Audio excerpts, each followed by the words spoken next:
जय हिंद दोस्तों, स्वागत है आपका आपके अपने परिवार में। कैसे हैं आप लोग, बताइए। राधे राधे भाई, राधे राधे सभी को। कैसे हो? बढ़िया हो? मज़े में हो भाई? बताओ। सभी लोग बताइए एक बार, ऑडियो वीडियो क्लियर है? सब ओके है? परफेक्ट है? चलिए भाई, बहुत बढ़िया बहुत बढ़िया, सभी लोग लाइव हैं। तो ये बताइए, हम लोगों ने कहाँ तक क्वेश्चन कर लिए थे? ठीक है, ताकि उसके आगे हम लोग क्वेश्चन करें। बताइए कमेंट बॉक्स में एक बार। गुड इवनिंग सभी को, गुड इवनिंग भाई। Good evening, good evening, good evening. चलिए, बहुत शानदार। तो सभी लोग लाइव हैं, बहुत अच्छी बात है। हाँ जी, ये क्वेश्चन नंबर 58 देखते हैं। क्वेश्चन नंबर 58 में यहाँ पर क्या कहा गया है? शायद मुझे लग रहा है कि 57 तक मैंने आप लोगों को बताया था और हम आर्टिकल वाला केस देख रहे थे। और अब हमें क्वेश्चन नंबर 58 से आगे सभी सवालों को करना है। ठीक है? कैसे हो? मैं बढ़िया हूँ, कोई दिक्कत की बात नहीं है, सब ओके है, सब फर्स्ट क्लास है। ठीक है, चलिए, बहुत बढ़िया बहुत बढ़िया। 57 तक हो चुका है और हमें इस क्लास में 58 नंबर क्वेश्चन से बढ़ना है और आगे सभी सवालों को देखना है भाई। चलिए आइए, तो यहाँ पर क्वेश्चन नंबर 58 को ज़रा एक बार देखिए आप लोग। कल की क्लास में मैंने आप लोगों को काफ़ी कुछ जो है वो बताया था और आर्टिकल से संबंधित सभी सवाल मैंने कराए थे कि किस तरीके से अगर हम अलग अलग मूल्य पर आर्टिकल को खरीदते हैं और अलग मूल्य पर आर्टिकल को बेचते हैं और उनके संख्या भी अलग होती है, रेट भी अलग होता है, तो उस केस में हमें प्रॉफिट या लॉस जो भी होता है वो हमें यहाँ पर कितने का होता है, कितना परसेंट होता है, ये बता दीजिए। ठीक है, तो अब आगे बढ़ते हैं इसी सिलसिले में और क्वेश्चन नंबर 58 को देखते हैं क्या बोला गया। पढ़िए कि कुछ टॉफ़ी 10 रुपये में 11 की दर से खरीदी गई है और उतनी ही टॉफ़ियाँ 10 रुपये में 9 की दर से खरीदी गई हैं। पूरे भंडार को 1 रुपये प्रति टॉफ़ी के हिसाब से बेच दिया गया है, तो लाभ या हानि का जो परसेंट है वो क्या होगा? जो लास्ट क्लास में हम लोगों ने ये क्वेश्चन देखे हुए थे, इसके अंदर में यहाँ पर क्या था, सीपीएसपी के बारे में जब ये सारी बातें हमसे बोली गई थी, तो खरीदना जो था वो हम खरीद भी एक ही दुकान से रहे थे और बेच भी एक ही दुकान पे रहे थे। लेकिन अब यहाँ पर समस्या ये आ जाती है कि जैसे मानिए कोई मोहतरमा है, ठीक है, वो दिल्ली आती हैं और दिल्ली में दो अलग अलग मार्केट हो जाते हैं, एक सरोजनी मार्केट हो जाता है, एक गफ़ार मार्केट हो जाता है। ठीक है,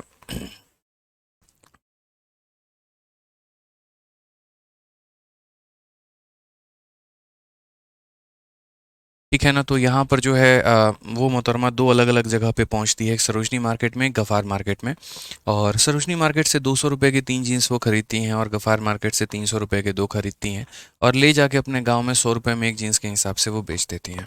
ऐसी स्थिति में उन्हें फ़ायदा होगा कि लॉस होगा, या जो भी होगा वो कितने परसेंट का होगा, हमसे यहाँ पर ये पूछा जाता है। खरीदने के रेट उनके अलग हैं, बेचने के रेट उनके अलग हैं, और जितने भी आर्टिकल्स उन्होंने खरीदे हैं वो सारे के सारे ले जाके उन्होंने बेच दिया है। तो अब जो खरीदने के मेरे भाई सोर्सेज हो गए, वो एक जगह ना होकर के दो या तीन जगह पर अगर हो जाएगा, तो उस केस में, उस स्थिति में यहाँ पर हमें कितने प्रतिशत का लाभ होगा या हानि होगा, हमसे ये पूछा गया। तो हमने बड़ा सिंपल तरीका से एक बात को समझा है भाई। और वो क्या कि सबसे पहले आप है ना एक सिंपल सीपी निकाल लो। जैसे पैसे को सबसे आगे रखना होता है, आर्टिकल को बाद में रखना होता है। अब यहाँ पर आपके खरीदने खरीदने के ही दो सोर्स हैं, तो आप उसे CP1 और CP2 कह सकते हैं। कैसे? यहाँ पर तो देख लीजिए, पहले वाले में 10 रुपये में 11 की दर से खरीदी है और उतनी ही टॉफ़ियाँ 10 रुपये में 9 के दर से खरीदी है, यानी दो अलग अलग दुकान से। पहले वाले दुकान से क्या खरीदा है? तो पहले वाले दुकान से 10 रुपये में 11 टॉफ़ी खरीदी है और उसके बाद में 10 रुपये में यहाँ पर कितना खरीदा है? तो 9 खरीदा है। अब कुछ बच्चे यहाँ पर क्या करते हैं, जब टोटल सीपी निकालना होता है तो वो कह देते हैं 10 रुपया 10 रुपया 20 रुपया और 11 रुपये 9 रुपये हमारा 20 रुपये, 20 रुपये में 20 आर्टिकल, ये हमारा काम खत्म। नहीं, आप इस बात को समझो। ऐसे गलती आपने क्या कर दी, इसमें गलती आपने ये कर दी कि एक लाइन को आप मिस कर गए, और वो यहाँ पर ये लाइन था, उतनी ही टॉफ़ियाँ दूसरे दुकान से भी वो खरीदती है। तो पहले वाले से अगर 11 खरीदी है तो दूसरे वाले से वो 9 कैसे खरीद सकती है? दोनों जगह से जो टॉफ़ी उसको खरीदना है वो सेम खरीदना है। तो अगर दोनों जगह से जो टॉफ़ी है वो सेम खरीदना है, तो सबसे पहले दोस्तों हम क्या करते हैं, आर्टिकल को बराबर करते हैं। बिना आर्टिकल को बराबर किए मेरे भाई यहाँ पर काम नहीं बन सकता है। तो हमें यहाँ पर क्या करना होगा, आर्टिकल्स को बराबर करने होंगे। जितनी टॉफ़ी उसने पहले दुकान से खरीदी है उतनी ही टॉफ़ी वो दूसरे दुकान से भी खरीदेगी। तो दोनों के आर्टिकल को पहले हम बराबर करेंगे, तब हम टोटल सीपी लेकर के आएंगे। तो अगर हम यहाँ देखते हैं तो हम यहाँ पर क्या बोलेंगे, तो हम यहाँ पर बोलेंगे सर पहले आर्टिकल को बराबर करिए। जैसे 11 को हम यहाँ पर 9 से गुना करते हैं, तो यहाँ भी किससे हो जाएगा? 9 से। और 9 को किससे गुना करते हैं 11 से, तो यहाँ भी किससे हो जाएगा 11 से। अब अगर हम देखें यहाँ पर टोटल सीपी को लेकर के, तो ये हमारा हो गया 90 और ये हो गया 110। 110 और 90 मिल करके कितना बना दिया 200 रुपये का सामान बना दिया। और ये 99 और 99 कितना बना दिया, तो 198 आर्टिकल बना दिया। तो ये हमारा हो गया सीपी, जहाँ पर हमने इतने वस्तुओं को इतने रुपए में खरीदा है। ये हमारा क्या हो गया सीपी हो गया, और ये हमारा टोटल सीपी हो गया कि कुल मिलाकर के 198 आर्टिकल्स को हमने 200 रुपये में खरीद लिया। अब हमने जितना भी खरीदा है उसमें से एक भी अपने जेब में नहीं रखना है, सारा का सारा उठा करके बेच देना है। तो सारा का सारा उठा करके अगर बेच देना है तो बोला गया sold all the stock at 1 for ₹1।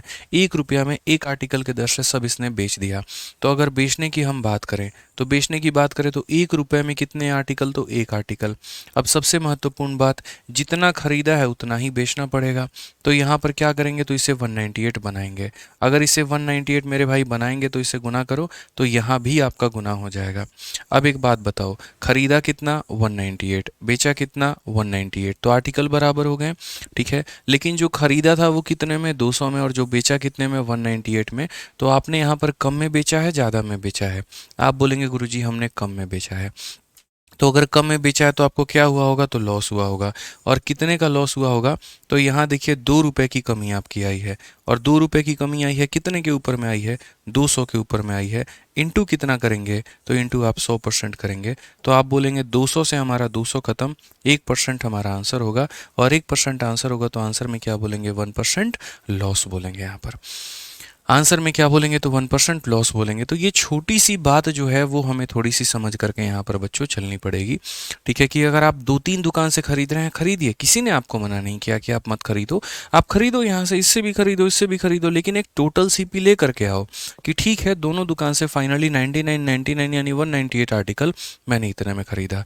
ये हो गया आपका टोटल सीपी। उसके बाद में यहाँ पर आ जाता है एसपी, जहाँ पर 1 रुपये में एक आर्टिकल, तो 198 में 198 आर्टिकल। अब यहाँ बराबर हो गया, बराबर हो गया, तो लॉस का परसेंट जो है वो निकाल लीजिए। सर चैप्टर टेस्ट कब ठीक होगा, क्वेश्चन नहीं दिख रहा है, बाकी सारा दिख रहा है। क्या हो गया है चैप्टर टेस्ट में मेरे भाई शुभम जी, क्या कुछ ऐसा है मेरे भाई, क्वेश्चन के टेस्ट नहीं दिख रहे हैं? ठीक है, मैं अभी एक बार जो है पता करवाता हूँ भाई ऐसा क्यों है। अगर आप लोग कह रहे हैं तो मुझे तो नहीं लग रहा कि ऐसी कोई समस्या आनी चाहिए। बाकी मैं अभी जो है टीम को मतलब मैसेज करता हूँ इस बारे में, ठीक है।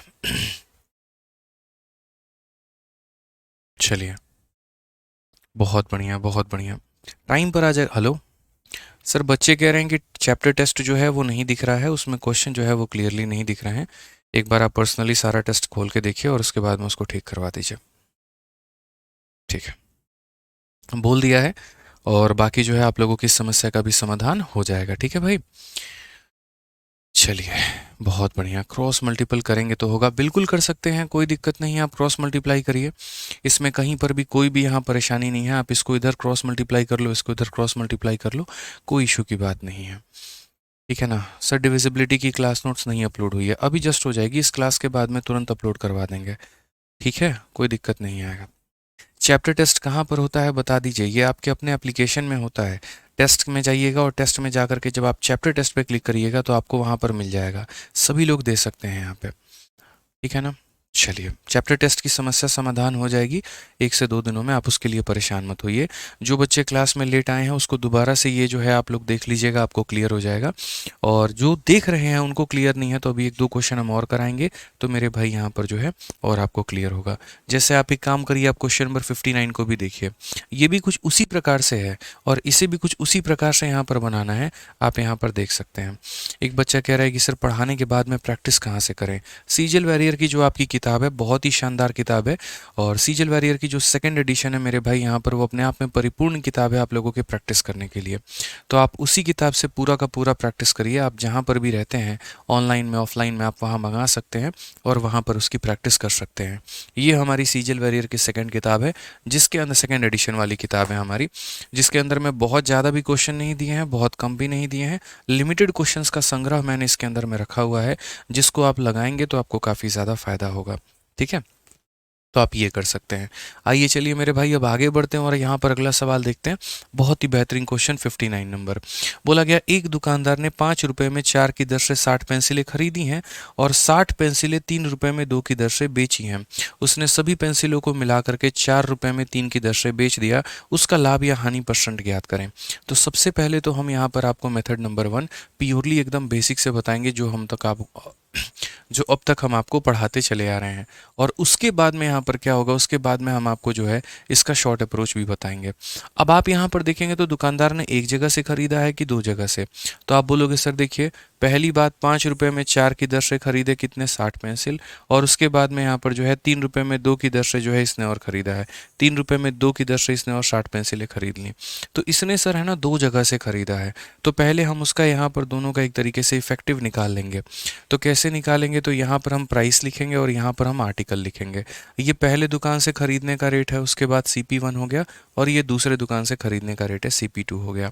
पहले वाले से उसने किस रेट में खरीदा है, 5 रुपए में 4 रुपया है हमारा 5, आर्टिकल हमारे कितने हैं 4। दूसरे दुकान में 3 रुपए में कितने आर्टिकल खरीदे हैं, 3 रुपए में 2 आर्टिकल खरीदे हैं। पहले से भी 60 खरीदा है, दूसरे से भी 60 खरीदा है।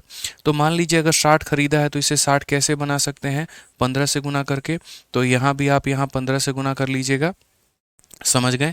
तो पहले दुकान से आपका जो है 60 आर्टिकल हो जाएगा। दूसरे से 60 कैसे बना सकते हैं, तो इसे 30 से गुना करके। तो आप यहाँ भी मेरे भाई 30 से बना लीजिएगा, इससे कोई दिक्कत की बात नहीं आएगा। तो ओवरऑल अगर हम यहाँ पर देखें तो हम यहाँ पर क्या बोलेंगे, हम बोलेंगे टोटल CP देख लीजिए आप यहाँ पे 15 × 5 हमारा हो जाता है 75 रुपये, और 30 का 3 गुना हमारा हो जाता है 90 रुपये। तो कुल मिला करके यहाँ पर 90 और 75 यानी 165 रुपीज़ का हमने सामान खरीद लिया। 60 और 60 कितने आर्टिकल खरीद लिए, 120 आर्टिकल खरीद लिए। तो ये हमारी मेरे भाई क्या हो गई, सारा का सारा CP हो गया कि फाइनली हमने इतने रुपए में इतने आर्टिकल खरीद लिए हैं। फाइनली हमने इतने रुपए में इतने आर्टिकल खरीद लिए हैं। अब एग्जामिनर की मंशा क्या है, तो वो ये कहता है कि उसने सभी पेंसिलों को मिला करके 4 रुपए में 3 की दर से बेच दिया। ठीक है, अब यहाँ पर आपका जो सेलिंग प्राइस है वो है, उसने सारी पेंसिलों को 4 रुपए में 3 की दर से बेच दिया। जितनी खरीदी थी सारी की सारी बेच दी। ठीक है, आपके पास में काफ़ी सारे तरीके हैं। आप चाहें तो क्रॉस मल्टीप्लाई का सहारा ले सकते हैं, आप चाहें तो बराबर कर सकते हैं, इसमें कोई आपत्ति नहीं है।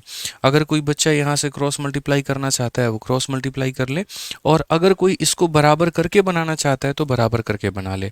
जैसे 120 है तो इसे भी 120 बनाना पड़ेगा, और 120 बनाने के लिए 40 से गुना। तो यहाँ पर भी किससे हो जाएगा, 40 से गुना। ठीक है, अब आपने खरीदा कितने में है, तो 165 में, और आपने 40 × 4 बेचा कितने में, तो 160 में। तो आप मुझे खुद बता दीजिए कि फ़ायदा हुआ है कि नुकसान हुआ है। तो आप यहाँ पर बोलेंगे हमें नुकसान हुआ है। तो आपको अगर नुकसान हुआ है यहाँ पर, तो कितने का नुकसान हुआ है और कैसे नुकसान हुआ है।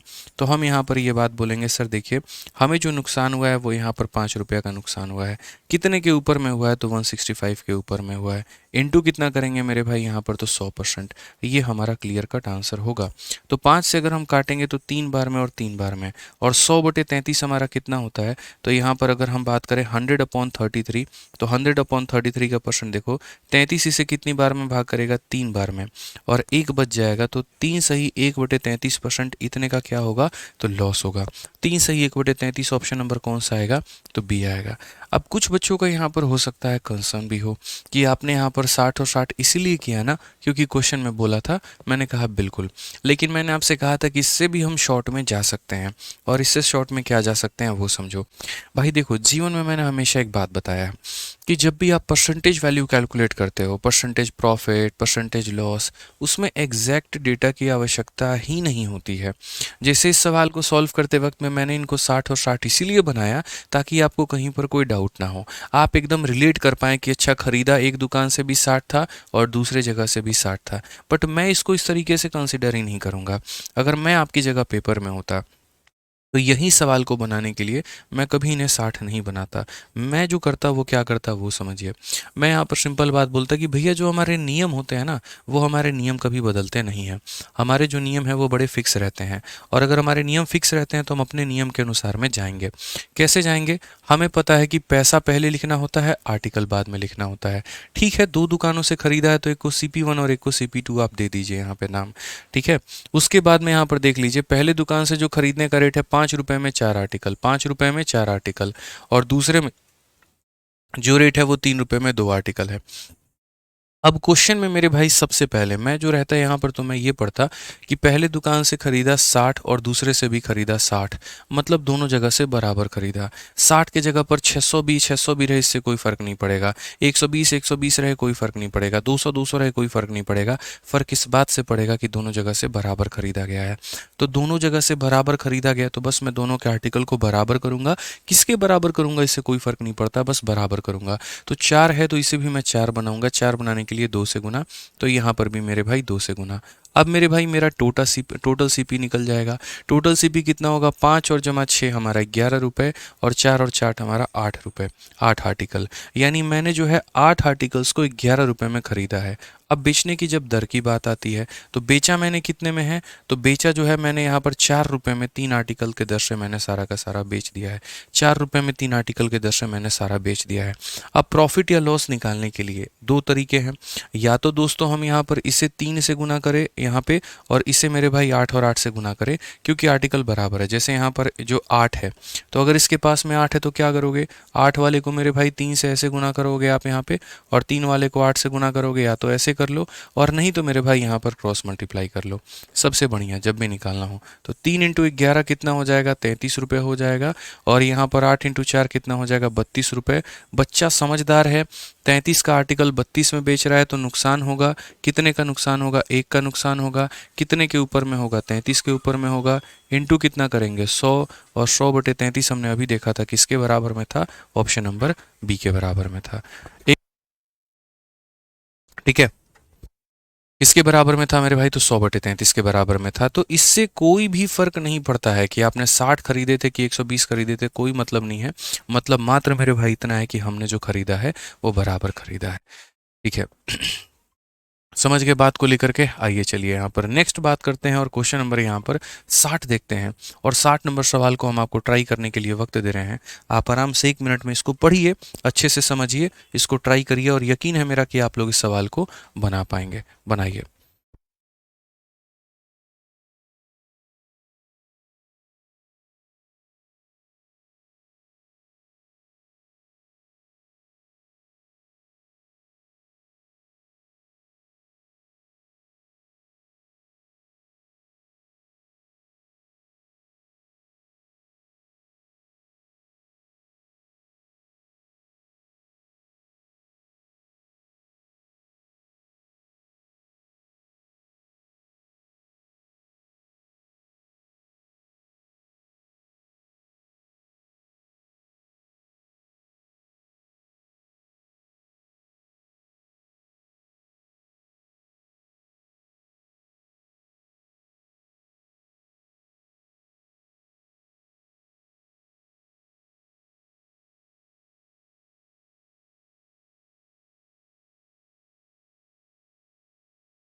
चलिए, शोएब असलम अंसारी, आपने कहा कि सर मैंने आपका 5.2 बैच लिया हुआ है और अभी क्वेश्चंस बनाने में दिक्कत आ रही है। देखो मेरे भाई शोएब भाई, एक बात बताता हूँ मैं।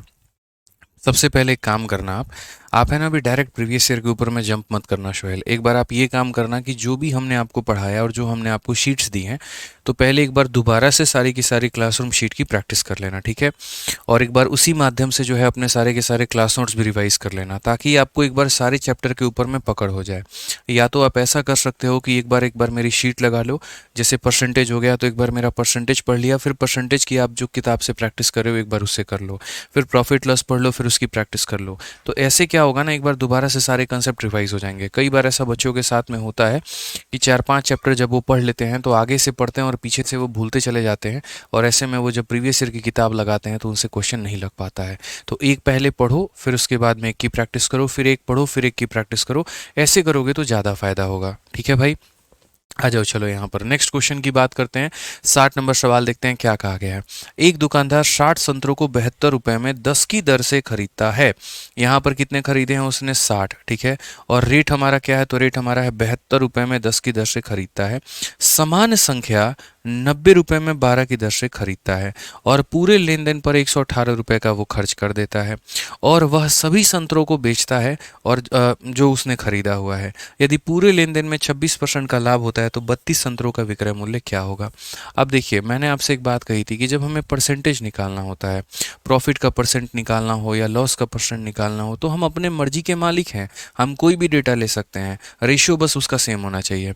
लेकिन जब बात रुपए में आ जाती है कि प्रॉफिट की वैल्यू बताओ, लॉस की वैल्यू बताओ, सीपी की वैल्यू बताओ, एसपी की वैल्यू बताओ, वहाँ पर हमारे हाथ पांव बंद जाते हैं। वहाँ पर हम जो है मेरे भाई एग्जैक्ट वैल्यू लेकर ही चलेंगे, ठीक है, अपनी मनमानी नहीं करेंगे। सॉरी, ध्यान रखना इस बात को लेकर के, ठीक है ना। तो क्वेश्चन में क्या कहा गया? इसने खरीदा कितना है? 60 ऑरेंज, कितने में? 10 रुपए, 72 रुपए में 10 की दर से। तो सबसे पहले यहाँ पर हम प्राइस रखेंगे, फिर उसके बाद में हम आर्टिकल रखेंगे। इसने मेरे भाई खरीदा है, ठीक है ना।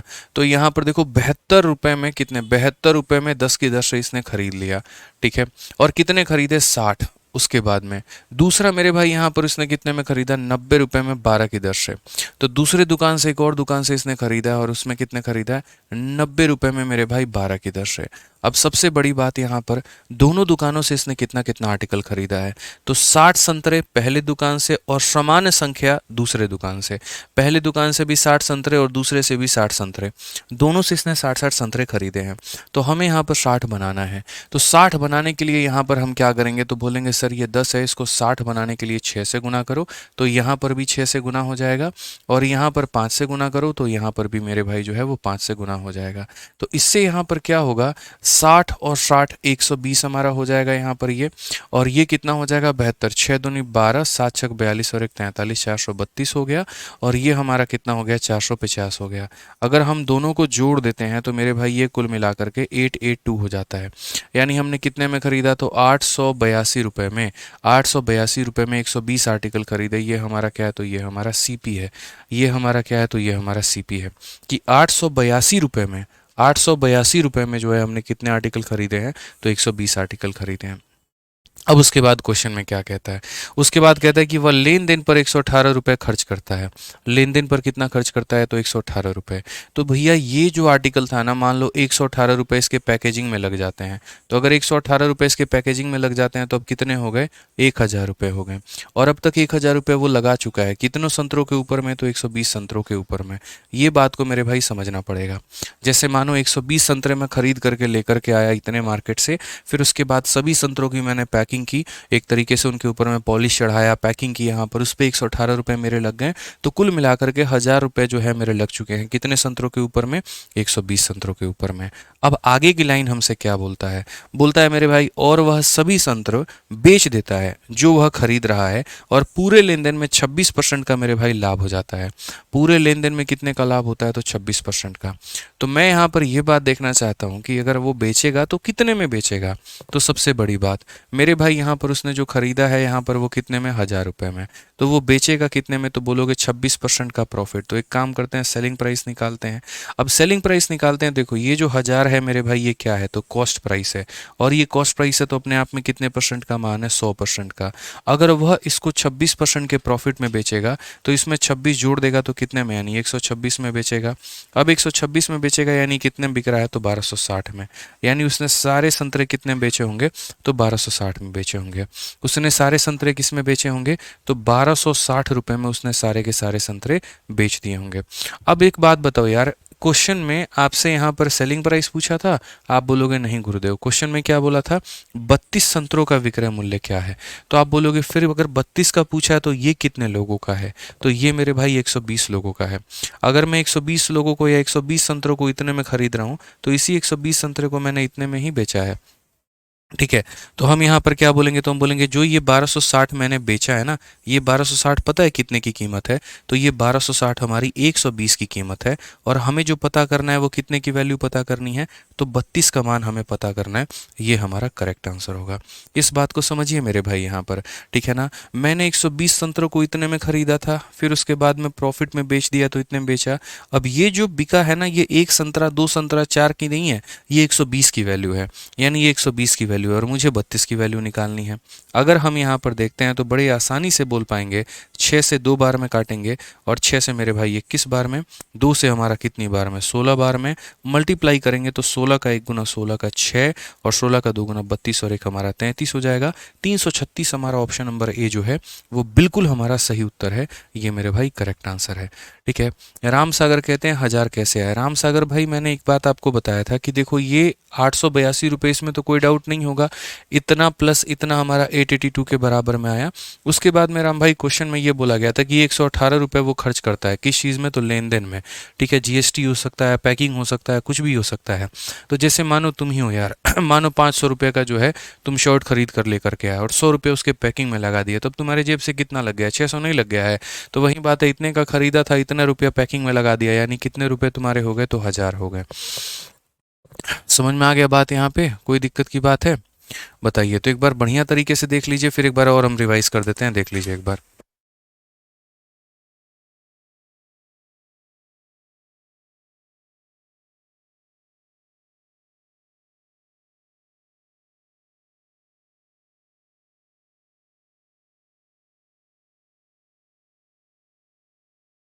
ठीक है ना। तो ये हमें समझना था यहाँ पर कि पहली वाली दुकान से हमने इतने रुपए में इतने खरीदे हैं, इतने रुपए में इतने खरीदे हैं।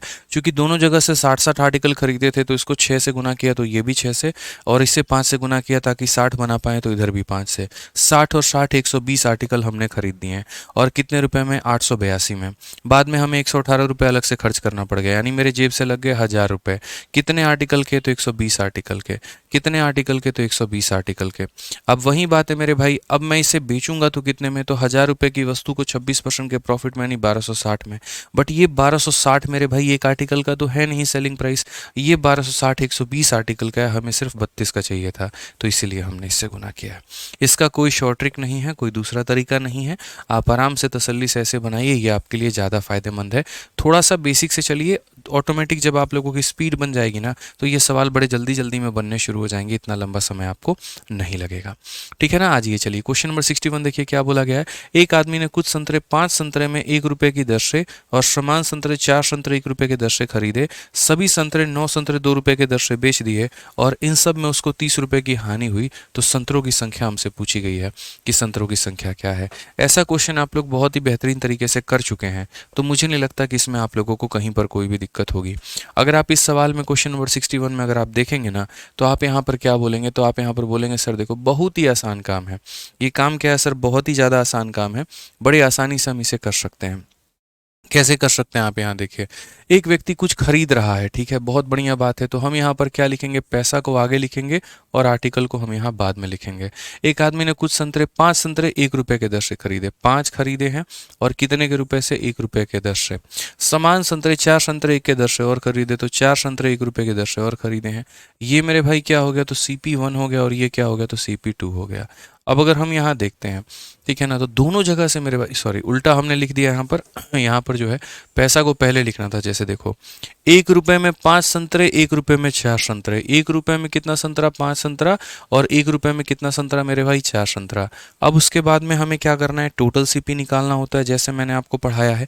तो टोटल CP निकालने के लिए आप क्रॉस का भी सहारा ले सकते हैं और बराबर का भी कर सकते हैं। तो जैसे बराबर ही कर लो कि इसको 4 से गुना किया तो यहाँ 4 से, और इसे 5 से गुना किया तो यहाँ 5 से मेरे भाई। तो कुल मिलाकर के अगर हम CP की बात देखते हैं, 4 और 5 यहाँ पर कितना हो जाएगा, 9, और 20 और 20 कितना हो जाएगा, 40। यानी हम 9 रुपए में 40 संतरे खरीदते हैं।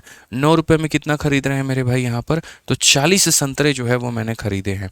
अब उसके बाद में क्या बोला गया, कहा गया मेरे भाई उसने सभी संतरे 9 संतरे 2 रुपए की दर से बेच दिया।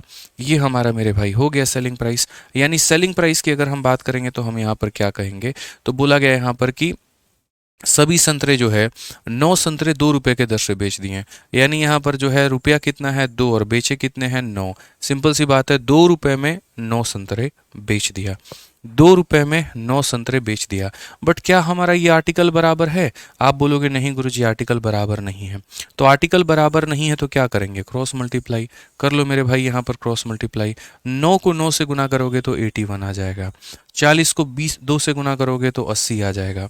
और आर्टिकल के लिए इनको आपस में गुना कर लो तो 40 इंटू 9 360 आर्टिकल हो जाएगा।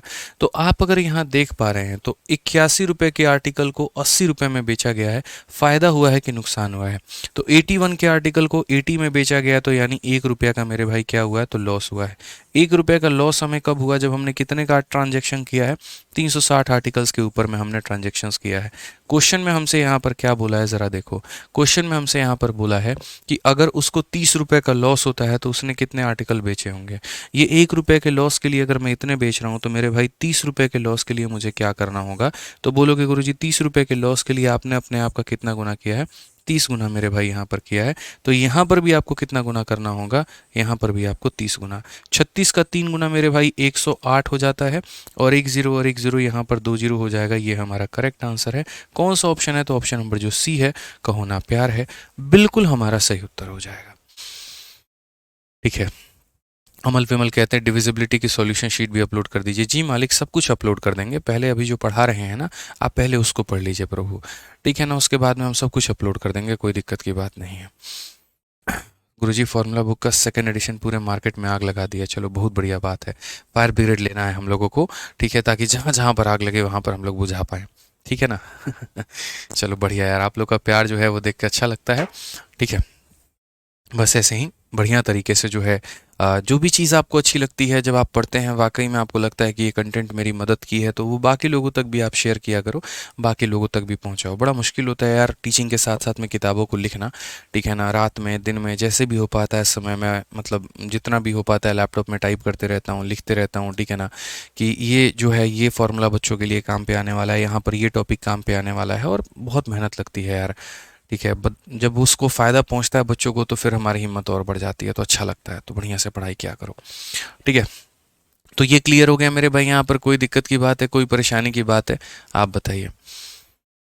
चलिए अब आगे बढ़ते हैं और यहाँ पर जो है वो आगे देखते हैं हम लोग यहाँ पे, ठीक है। नेक्स्ट क्वेश्चन की बात यहाँ पे।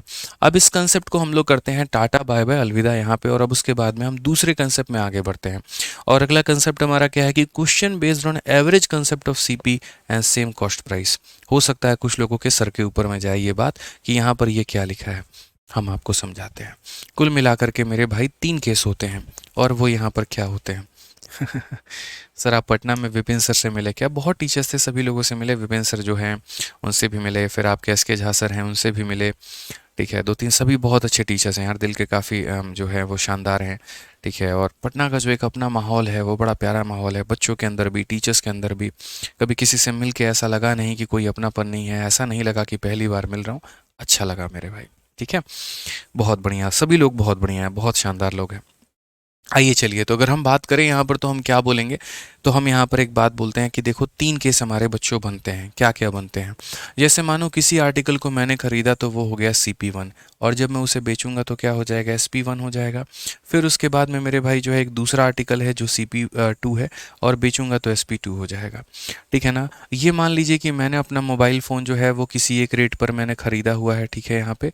और ये जो है मान लीजिए यहाँ पर CP2 जैसे मान लीजिए कि एक मुन्नी है, और लॉकडाउन का समय चल रहा है, मुन्नी के पास में, बेचारी के पास में कोई काम नहीं है, ठीक है। तो लॉकडाउन के बाद में उसका जो है पूरा बिजनेस ठप हो गया, तो उसने सुपारी लेना शुरू कर दिया। सुपारी लेना शुरू किया तो क्या करती थी, मोबाइल यहाँ पर खरीदेगी और उसके बाद में यहाँ पर गन से जो है अपना सारा काम तमाम करेगी। तो उसने मोबाइल को CP1 में ख़रीदा था, और बाद में जो है मोबाइल को उसने SP1 में बेच दिया, और गन को इतने में ख़रीदा था और इतने में बेच दिया। तो 3 संभावनाएं बन सकती हैं। और ये किसका केस है मेरे भाई यहाँ पर? तो ये हमारे मुन्नी का केस है, ठीक है। मुन्नी बड़ी प्यारी है, एकदम बेरहम है, ठीक है, सोचती नहीं है, सीधा गोली मारती है। तो अगर हम बात करें यहाँ मुन्नी को लेकर के यहाँ पर, तो यहाँ पर 3 केस क्या क्या बन सकते हैं। पहला संभावना जो कि मैं यहाँ पर एज अ मैथ्स टीचर सोच रहा हूँ, जो पहली संभावना रही होगी वो ये रही होगी, या तो मुन्नी को मेरे भाई दोनों आर्टिकल उसको सेम में खरीदा होगा, जब वो दुकान पर गई होगी तो उसको जितने का मोबाइल है उतने का ही गन पड़ा होगा। यानी पहली संभावना क्या हो सकती है कि सेम सीपी हो सकता है। सेम सीपी होने का मतलब जितने की हमारी मोबाइल है उतने का गन हो सकता है। ये संभावना नंबर 1 हो सकता है। संभावना नंबर यहाँ पर 2 क्या हो सकता है, संभावना नंबर हो सकता है कि बेचारी ने दोनों को अलग अलग रेट में खरीदा हो, लेकिन जब बेचेंगे तो हो सकता है दोनों के दोनों क्या बिके हों, सेम में। हो सकता है ये 10,000 का हो और ये 1 लाख का हो, लेकिन बेचते वक्त में दोनों की बराबर कीमत लगी हो, तो हो सकता है यहाँ पर सेम सीपी ना होकर के मेरे भाई यहाँ पर सेम एसपी हो जाए। या तो ये हो सकता है, या फिर यहाँ पर ये हो सकता है। अब क्या करें भाई, गणित के टीचर है, हर जगह गणित लगाना होता है, तो इसलिए संभावनाएं हम तलाश रहे हैं। या तो ये इक्वेशन फिट बैठा होगा या फिर ये इक्वेशन फिट बैठा होगा, ठीक है। बट बाद में पता चलता है यार, ना मेरा ये समीकरण सही बैठा, ना मेरा ये समीकरण सही बैठा, क्योंकि मुन्नी थोड़ी चालाक थी, तो उसने तीसरा समीकरण बना लिया। यानी पहला समीकरण क्या था कि ये दोनों सेम होंगे, दूसरा समीकरण क्या था, ये दोनों सेम होंगे। बट भाई वो थोड़ा ज़्यादा ओवर स्मार्ट निकली। उसने कहा कि देखो, एक आर्टिकल का सीपी दूसरे आर्टिकल के मेरे भाई क्या होगा, एसपी के बराबर होगा। ना मेरा सीपी सीपी बराबर होगा, ना मेरा एसपी एसपी बराबर होगा। एक का खरीदा हुआ दाम दूसरे के बेचे हुए दाम के बराबर होगा। यानी अगर हम बात करें तो सीपी ऑफ वन आर्टिकल बराबर एसपी ऑफ अनदर आर्टिकल, ये मेरे भाई यहाँ पर हो जाएगा। जिसको और अगर आप संक्षेप में लिखेंगे तो आप ये कह सकते हैं कि CP of one article, CP of मेरे भाई क्या हो जाएगा, वन आर्टिकल यहाँ पे। या आप ऐसे कह सकते हैं कि सीपी वन, देखो यहाँ पे आप ये लिख सकते हो मेरे भाई, सीपी वन बराबर होगा यहाँ पर एसपी किसके, 2 के, या फिर मेरे भाई यहाँ पर जो है SP2 के। या फिर आप ये भी कह सकते हो कि दूसरे आर्टिकल का जो क्रय मूल्य है वो पहले के मेरे भाई विक्रय मूल्य के बराबर होगा। ये इसके बराबर होगा या ये इसके बराबर होगा। अब यहाँ पर है ना, सबके अलग अलग मेथड हैं। ये एक अलग कंसेप्ट है, ये एक अलग कंसेप्ट है, ये एक अलग कंसेप्ट है। अगर हम स्पेसिफिक जाएंगे ना, तो इसको बनाने का अलग मेथड है जिसको सक्सेसिव का नाम देंगे, इसको बनाने का अलग मेथड है, और इसको बनाने का अलग मेथड है। लेकिन बोलते हैं ना कि एक गॉड फादर भी होता है जो मेरे भाई सभी लोगों के ऊपर में होता है, तो इनका एक गॉड फादर है। और वो गॉड फादर यहाँ पर क्या है, तो वो गॉड फादर की अगर हम बात करें तो वो मेरे भाई गॉड फादर यहाँ पर हो जाता है रेशियो मेथड, ठीक है। और रेशियो मेथड जब यहाँ पर आता है ना, तो रेशियो मेथड यहाँ पर क्या करता है, तो रेशियो मेथड से जब आप इस सवाल को बनाते हैं, तो जो ये हमारी बदनाम मुन्नी है, तो इस बदनाम मुन्नी के सभी तरह के संभावनाओं को मेरे भाई तहस नहस करके रख देता है और एग्जैक्ट आंसर लेकर के आ जाता है, ठीक है ना। तो अगर हम बात करें यहाँ पर, तो चलिए आइए थोड़ा रेशियो मेथड सीखें, और उसके बाद जो बदनाम मुन्नी के तीनों तरीके हैं मेरे भाई उसको हम ऐसी तैसी करें। यहाँ पे सारी जो है यहाँ पर संभावनाओं को निकालें और बढ़िया तरीके से यहाँ पर जो है उनके प्रॉफिट या लॉस के बारे में जानें। तो इसमें सबसे पहला जो टाइप आप पढ़ेंगे वो CNCP के बारे में पढ़ेंगे कि अगर हमने वस्तुओं को सेम दाम पे खरीदा तो क्या खरीदा, ठीक है। मुन्नी इधर भी बदनाम है, चलिए बहुत बढ़िया बात है, ठीक है। RPF बुक पे ऑफ़र कब आता है? अभी कोई ऑफ़र नहीं है बाबू, अब जितने में मिल रहा है ले लो, अभी तो फ़िलहाल ऑफ़र ही चल रहा है। बाद में उसके बाद में मिले ना मिले कौन जानता है। आ जाओ चलो यहाँ पे देख लो। तो CHSL का ये सवाल है, क्या बोला गया है, एक व्यक्ति ने 3 वस्तुओं में से प्रत्येक को 300 रुपये में खरीदा और उसने इन वस्तुओं को क्रमशः 10% के लाभ, 5% के लाभ और 15% के लाभ पर बेच दिया। उसके द्वारा प्राप्त कुल लाभ या हानि क्या होता है? तो जब मैंने क्या कहा, मैंने कहा कि सबका होता है मेरे भाई अलग अलग अपना अपना मेथड होता है, लेकिन बाद में इनके गॉडफादर होते हैं जिसे हम रेशियो कहते हैं। तो अगर सेम सीपी के सवालों को बनाना चाहते हो आप, यहाँ पर मेरे भाई अलग अलग अगर चाह रहे हो, तो आप यहाँ पर एवरेज का कंसेप्ट अप्लाई कर सकते हो। एवरेज का मेरे भाई कंसेप्ट यहाँ पर देख सकते हो। तो अगर हम यहाँ पर इसके बारे में बात करेंगे तो हम यहाँ पर क्या कहेंगे, तो हम यहाँ पर बोलेंगे, समझिए इस बात को लेकर के हम यहाँ पर जो बात बोलेंगे वो हम यहाँ पर ये बोलेंगे, क्वेश्चन में देख लीजिए, अच्छे से देख लीजिए आप यहाँ पे क्या कहा गया है वो देख लीजिए। तो क्वेश्चन में जो हमसे बोला गया वो ये यहाँ पर कि अ मैन बॉट 3 आर्टिकल, कितने खरीदे, 3, फॉर 3000 ईच, हर एक आर्टिकल को 3000 रुपये में। उसके बाद पहले को 10% के प्रॉफिट पे, दूसरे को 5% के प्रॉफिट पे, तीसरे को 15% के लॉस में उसने बेच दिया। टोटल प्रॉफिट या लॉस हमारा कितने का हुआ? तो याद रखिएगा, अगर आप इसको मान लीजिए बेसिक से रेशियो से जाते हैं आपका जीवन खराब होगा, तो आपको इतना नहीं करना है। आपको सिंपल एक बात करना है कि सर जब हमारा CP क्या होता है, सेम होता है, जब हमारा सीपी क्या होता है, सेम होता है। तो जैसे ऐसे समझ लीजिए, एक आर्टिकल को हमने यहाँ पर 100 रुपये में ख़रीदा और दूसरे आर्टिकल को भी हमने 100 रुपये में ख़रीदा। यहाँ पर बस मैंने पहले वाले को क्या किया, 10 रुपये के लाभ में यानी 110 में बेच दिया, और इसको हमने 120 में बेच दिया। टोटल हमारा प्रॉफिट का परसेंट कितना हुआ। अब इसको निकालने के लिए ये घटिया काम नहीं करना है कि 100 + 100 हमारा 200 हो जाएगा, और 110 और 120 हमारा 230 हो जाएगा। फिर उसके बाद में यहाँ पर कितने का प्रॉफिट है, तो बोलोगे गुरुजी 30 का प्रॉफिट है, और कितने के ऊपर में, तो 200 के ऊपर में, और इंटू कितना कर देंगे, तो 100 कर देंगे। तो फिर उसके बाद में आपको पता चलेगा, अच्छा मेरा आंसर कितना है, 15%। अब ये तो एकदम बेसिक और वाहियात तरीका हो गया, लेकिन हम ऐसा घटिया काम नहीं करेंगे। हम यहाँ पर क्या करेंगे वो बताते हैं। ऐसे केस में हम सीधा सीधा यहाँ पर ये बात बोलेंगे, देखो पहले वाले में प्रॉफिट कितना है, 10, दूसरे वाले में प्रॉफिट कितना है, 20, और यहाँ सब के प्रॉफिट को जोड़ के कितने आर्टिकल है, 2 आर्टिकल है, 2 में डिवाइड कर दो, 30 का आधा कितना हो जाएगा, तो सीधा सीधा 15 हो जाएगा। यानी अगर हम सिंपल सिंपल बात करें, और जब हम यहाँ पर देखें, तो जब हम आर्टिकल्स की खरीद बिक्री कर रहे होते हैं और जब उनका क्रय मूल्य समान होता है, तो ओवरऑल अगर आप यहाँ पर जो है, प्रॉफिट या लॉस परसेंट निकालना चाहते हैं, तो आप सीधा सीधा मेरे भाई यहाँ पर बात कर सकते हैं। और आप यहाँ पर क्या बोल सकते हैं, तो आप बोलेंगे सर देखिए, इसने जो है पहले को 10 के लाभ पे, दूसरे को 5 के लाभ पे और 15 के लाभ हानि पे, तो 10% का पहले पर प्रॉफिट हुआ है, 5% का दूसरे पर प्रॉफिट हुआ है, और 15% का तीसरे पे लॉस हुआ है। तो ये हमारा हो गया। और कितने आर्टिकल है, 1, 2 और 3, डिवाइडेड बाई कितना करेंगे, 3। 15 में से 15 चला गया, कितना आ जाएगा, 0 आ जाएगा। तो आंसर हमारा क्या होगा, नो प्रॉफिट नो लॉस होगा। बिल्कुल हमारा सही उत्तर है। आंसर हमारा क्या होगा मेरे भाई, नो प्रॉफिट नो लॉस होगा। बिल्कुल हमारा सही उत्तर है कि पहले पर 10 का प्रॉफिट, दूसरे पर 5 का प्रॉफिट। ठीक है, हिंदी से देखो ये 3000 से हमें कोई मतलब ही नहीं है, यहाँ पर इससे कोई मतलब ही नहीं है हमारा। ठीक है ना, तो पहले पर जितने का प्रॉफिट हुआ, दूसरे पर जितने का हुआ, तीसरे पर जितने का लॉस हुआ, सबको जोड़ के डिवाइड बाई 3 करो, उत्तर तुम्हारा कितना निकल के आना है, 0। काफ़ी सारे बच्चे ऑप्शन नंबर ए आंसर दे रहे हैं, और मैं बता रहा हूँ वो क्यों ऑप्शन नंबर ए आंसर दे रहे हैं। उन्होंने इस लॉस को भी 15 ले लिया, तो +15 और 15, 30, 30/3 कितना आ गया उनका, 10 आ गया। अरे भैया कैसे कर सकते हो ऐसा काम यार, प्रॉफिट जो होता है प्लस में होता है, लॉस जो होता है माइनस में होता है। ठीक है, तो ये गलत काम नहीं करना है, छोटी छोटी बातों का ध्यान रखना है। ठीक है, तो जब आप वस्तुओं को समान कीमत में खरीदते हैं और उनका औसतन लाभ या हानि परसेंट निकालना हो, तो सभी के ऊपर में जितना जितना लाभ या हानि हुआ उनको जोड़ के नंबर ऑफ आर्टिकल्स में डिवाइड कर दो, यानी एवरेज निकाल दो। आ जाइए यहाँ पर एक और सवाल देख लीजिए कि एक व्यक्ति ने 3 वस्तुओं में से प्रत्येक को 6000 रुपये में खरीदा।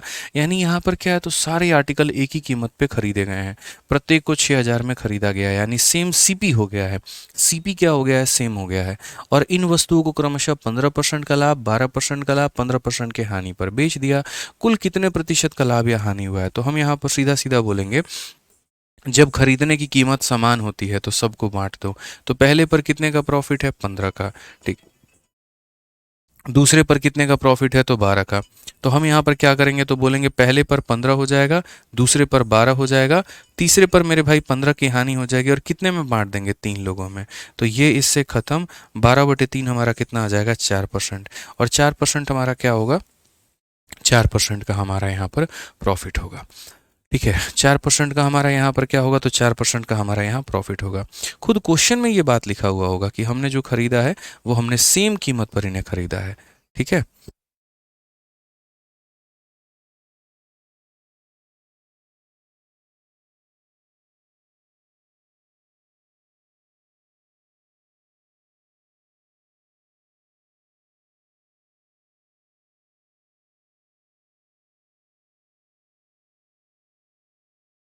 क्लियर हो गया ना भाई यहाँ पे। तो सेम सीपी जब हम करते हैं तो यहाँ पर ऐसे ही होता है। चलिए आज यहाँ पर इस वाले क्वेश्चन को सॉल्व करिए आप लोग। 1 मिनट है आपके पास में, सॉल्व करिए इसको आप लोग जल्दी से सभी लोग।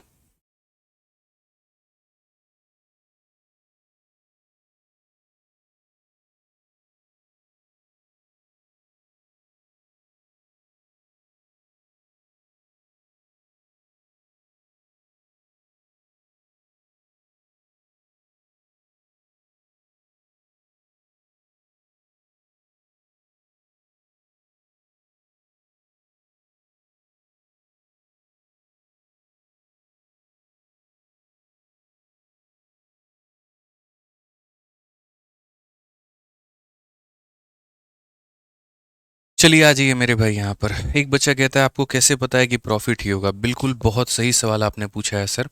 देख लीजिए, अगर मेरे भाई यहाँ पर ये जो वैल्यू है ना, अगर मेरी पॉजिटिव आ रही है तो मेरे को प्रॉफिट होगा, और अगर मेरी वैल्यू यहाँ नेगेटिव आती, -4 आता, तो -4 में क्या होता, तो लॉस होता है यहाँ पे।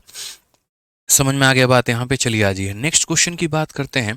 और अजय यादव कृष्णा क्लियर हो गया ना भाई यहाँ पे। आइए नेक्स्ट क्वेश्चन की बात करते हैं और अगला सवाल देखते हैं क्या कहा गया। एक दुकानदार ने 50 रुपये प्रति वस्तु की दर से एक वस्तु के 40 टुकड़े खरीदे हैं।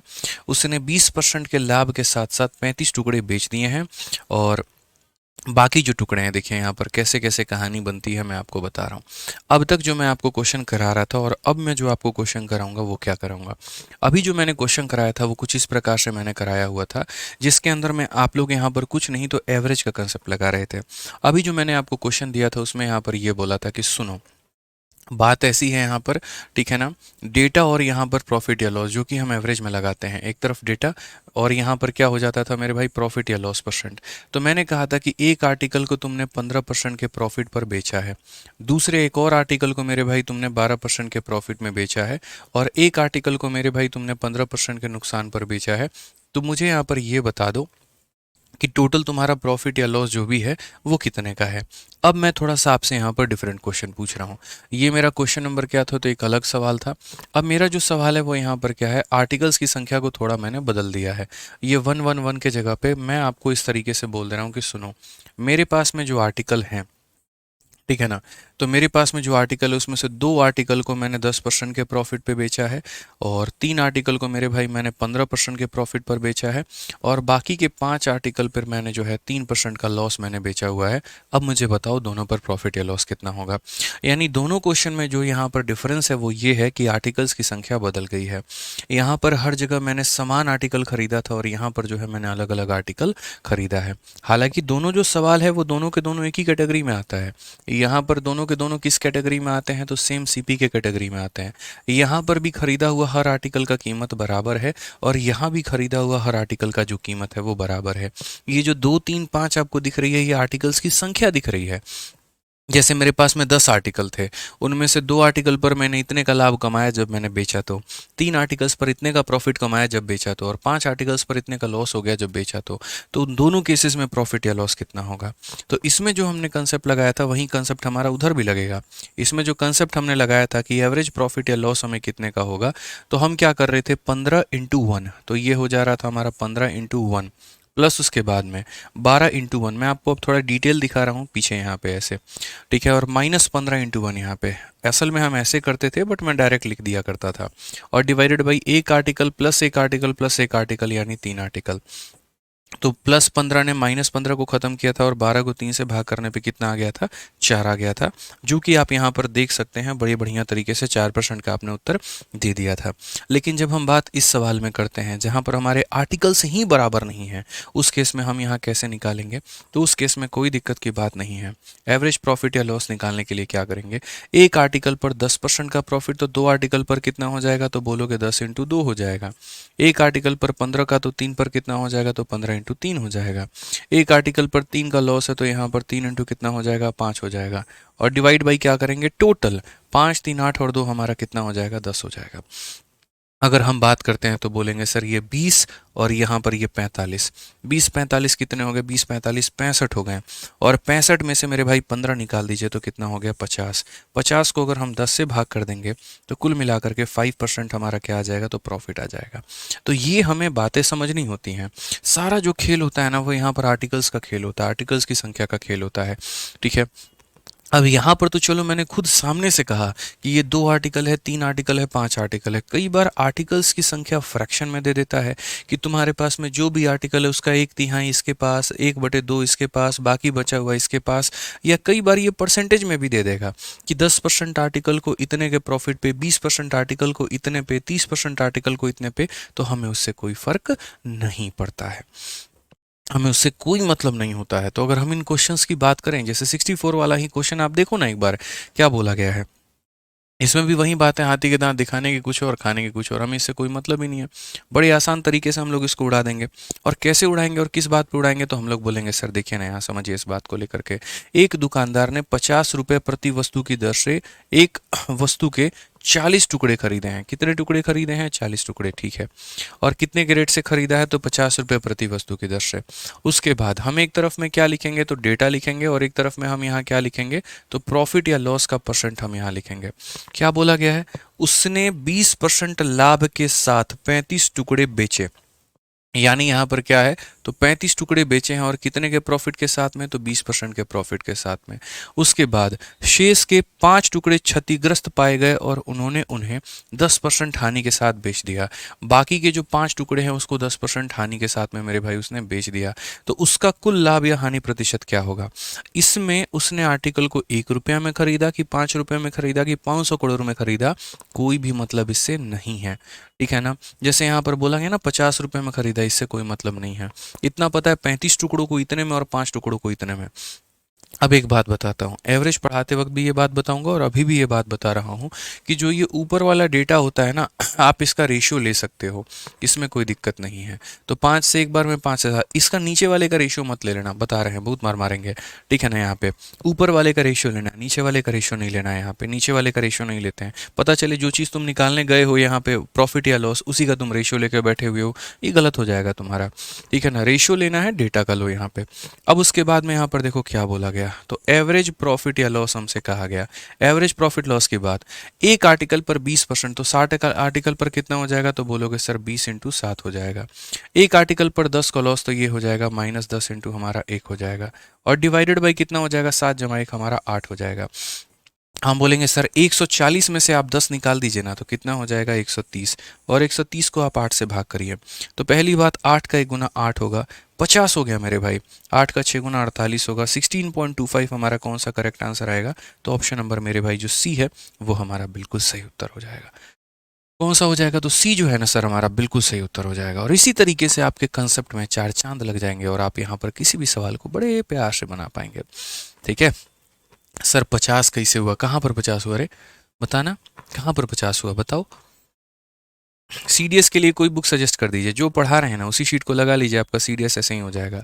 बाकी फिर भी उसके बाद भी अगर आपको मान लीजिए कि किसी किताब की आवश्यकता है, तो प्रीवियस ईयर की कोई भी किताब आप खरीद लीजिए मार्केट में सीडीएस की, और आप उससे सॉल्व करिए, सही रहेगा, ठीक है ना। गणित को दिल में उतार देंगे, टेंशन मत लो, ठीक है। आ जाओ, एक और क्वेश्चन यहाँ पर देख लो क्या बोला गया है। अगला सवाल, मतलब ये आर्टिकल्स की संख्या के साथ में इसे खेल खेलेगा। देखो बोला गया person bought some article, he sold 1/3 at a profit of इतना, 3/5 एट अ प्रॉफिट ऑफ इतना, and rest at a profit of इतना, फाइंड द टोटल प्रॉफिट। ये सवाल समझ गए? सारा कुछ समझ जाओगे, बस मैं इतना मान के चलता हूँ। अब यहाँ पर एग्जामिनर थोड़ा बदतमीज है, उसने मेरे भाई यहाँ पर तुम्हारे साथ में थोड़ा खेल खेला है, तो खेल खेला है तो तुम भी यहाँ पर खेलो। आर्टिकल की संख्या उस बदतमीज ने बताई ही नहीं है तुम्हें, और उसके बाद में सारा खेम यहाँ पर कर दिया उसने। उसने क्या कहा? 1/3 वस्तुएं 14% के लाभ पे। तो मैंने यहां पर कहा कि 1/3 आर्टिकल 14% के लाभ पर, यह बात हो गई हमारी यहां पे। उसके बाद में 3/5 वस्तुएं 17.5, 3/5 वस्तुएं कितने पे? 17.5 पे। और उसके बाद अगर हम देखें शेष वस्तुएं, तो यहाँ पर जो भी हमारा शेष है उसको 20% के लाभ पे। तो सबका मेरे भाई यहाँ पर हिसाब किताब लिखना है। जीवन में आज जो लोग ताने देते हैं उसका भी हिसाब किताब रखना है, और तानों का जवाब तानों से नहीं देना है। तानों का जवाब किससे देना है मेरे भाई? तो तानों का जवाब जो है, इस बात को ध्यान रखना, तानों का जवाब सिलेक्शन से देना है, ठीक है। मुंह से किसी को जवाब नहीं देना है, सीधा सिलेक्शन का चोट मारेंगे, और ऐसा चोट मारेंगे कि यहाँ पर सन्नाटा सन्नाटा माहौल छा जाएगा, बस, ठीक है। ध्यान रखना इस बात को। तो आ जाओ यहाँ पर, क्वेश्चन में हमसे क्या बोला गया? तो क्वेश्चन में हमसे जो बात बोली गई वो भाई यहाँ पर ये बोला गया, ठीक है, इतने आर्टिकल को इतने पे, इतने आर्टिकल को इतने पे, इतने आर्टिकल को इतने पे। अब एक बच्चा का हो गया दिमाग खराब, बोला क्या यार पागल बना रहे हो यार, बताओ। एग्जामिनर को बोलता है 1/3, 3/5 कहाँ से, घर से आर्टिकल लेके आए, किस चीज़ का 1/3 करे, किस चीज़ का 3/5 करे। अब यहाँ पर हमारी आवश्यकता है। अब यहाँ पर इस बात को समझिएगा, एग्जामिनर जो है ना अपने मन में एक फिक्स आर्टिकल माने हुए है, उसके हिसाब से उसने 1/3 बोल दिया, 3/5 बोल दिया, रेस्ट बोल दिया। तो सारे बच्चे यहाँ पर क्या कर लेते हैं? एक्स मान लेते हैं, और अपना जीवन खराब कर रहे होते हैं। क्यों कर रहे हो ऐसा यार? आप है ना हमेशा जब भी यहाँ पर ऐसी सिचुएशन आ जाए, किसी भी चीज़ का 1/3 करना है, 3/5 करना है, कुछ भी करना है, मेरे भाई यहाँ पर एक फिक्स आर्टिकल है, और उसी के मेरे भाई क्या करने हैं, इतने सारे टुकड़े करने हैं। तो जो एक फिक्स आर्टिकल है ना यहाँ पे, वो कितना मान लो, तो नीचे जो दिया गया है इनके उसका मल्टीपल मान लो। नीचे कितना दिया गया है, 3 और 5, 3 और 5 का मल्टीपल यानी 15 मान लो। बोलोगे क्यों ऐसा कर रहे हैं, ताकि मेरे भाई आसानी से कट जाए। आप यहाँ पर कितना मान लीजिए, 15। अब वो 15 का यहाँ पर क्या कर लीजिएगा, तो 15 का 1/3 कर लीजिएगा। तो जैसे यहाँ पर है 15 का 1/3, तो ये जो 15 है ना, इस 15 का कितना करेंगे, तो 1/3। तो 1/3 करेंगे तो कितना हो जाएगा, 5। तो यहाँ पर कितना लिखेंगे, 5 लिखेंगे। समझ गए कि नहीं समझ गए यहाँ पे, ठीक है। और यही 15 का 3/5 भी करना है। तो यही 15 का हम क्या करेंगे, तो यही 15 का जनाब 3/5 भी आप ही करेंगे, कोई और नहीं करेगा। तो ये 15 का 3/5 हमारा, तो 15 का 3/5 कितना होगा, तो बोलोगे सर यहाँ पर 3 × 3 हमारा 9 हो जाएगा, ठीक है। अब यहाँ रेस्ट लिखने की बारी आती है। 15 में से 9 और 5 14 निकाल दीजिए, तो कितना बच जाएगा यहाँ पर, तो बच जाएगा मेरे भाई यहाँ पर 1। ये हमारा मेरे भाई सही हो जाएगा, ठीक है ना। कोई बच्चा यहाँ पर जो है, कोई बच्चा एक छोटा सा काम यहाँ पर ये भी कर सकता है कि यहाँ 15 के जगह पर वो 30 भी मान सकता है। तो यहाँ पर हम क्या कर सकते हैं, तो हम यहाँ पर ये बात बोल सकते हैं मेरे भाई, जरूरी नहीं है 15 ही मानना।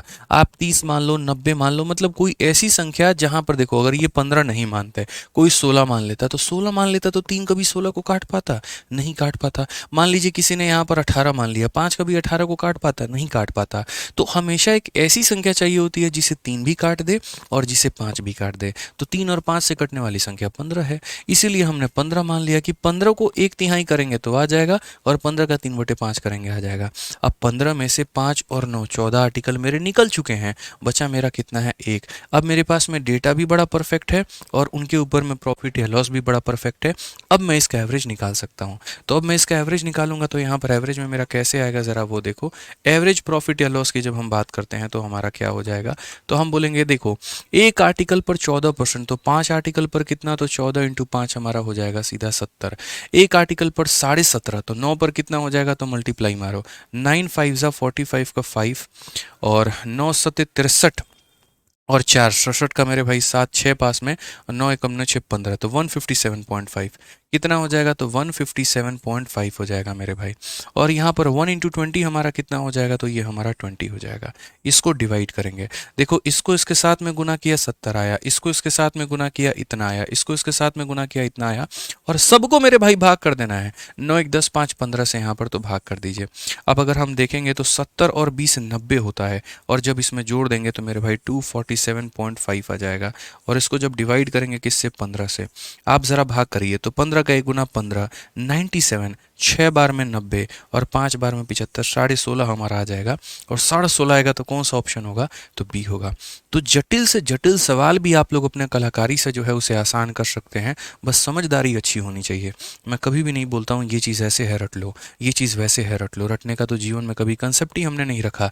हमने हमेशा बच्चों को कहा कि देखो ये ऐसा है, 15 भी माना है तो उसको भी 4 बार बताए हैं कि क्यों 15 माना है, 16 क्यों नहीं माना, 18 क्यों नहीं माना, ठीक है ना। जिस दिन चीज़ों को समझ जाओगे ना, हवा में उड़ाना सीख जाओगे गणित को यहाँ पे। तो उसी तरीके से समझो, यहाँ पर ये क्वेश्चन था क्यों माना हमने 15, कैसे हमने आर्टिकल्स की संख्या निकाली और कैसे उनका हमने एवरेज निकाला। उसी कंसेप्ट के आधार पर आप यहाँ पर ये वाला क्वेश्चन 66 जो है घर से ट्राई करके लेकर के आइएगा और बढ़िया तरीके से पढ़ाई करिएगा, ठीक है। सर बहुत अच्छा पढ़ाते हैं आप, लव यू, चलो लव यू भाई, ठीक है। तो इसीलिए आज यहाँ पर जो है वो यहीं पर सेशन वाइंड अप करते हैं, यहीं पर एंड करते हैं, और बाकी उसके बाद में मिलेंगे अगली क्लास में, ठीक है। ध्यान रखिएगा, खुश रहिएगा, मस्त रहिएगा, ठीक है। एक भाई हमारा ये पूछ रहा है रेस्ट में 1 कैसे आया। एक बात बताओ रे, 15 में से तुम 5 और 9 घटाएगा, 14 घटाएगा तो कितना आएगा, एक ही ना आएगा। सत्यम कुमार बताओ, 15 रुपया था तुम्हारे पास, 5 रुपया वो लेके भाग गई और 9 रुपये उसकी दोस्त लेके भाग गई, तो बचा कितना, 1 ही रुपया बचा ना, वही तुम्हारे जेब में, उसी के साथ अब जाओ तुम ऑटो लेकर के, ठीक है। क्यों बुलाए थे उनको जब लेकर के पैसे भाग गए, तो अब छोड़ो हटाओ, अब चला गया तो चला गया, तो समझ गया कितना बचा, एक बचा है यहाँ पे। तो बस इतना ही काम था। तो ध्यान रखेंगे यहाँ पे, बाकी तो खुश रहिए, मस्त रहिए, ध्यान रखिए, love you all, take care, bye, ठीक है।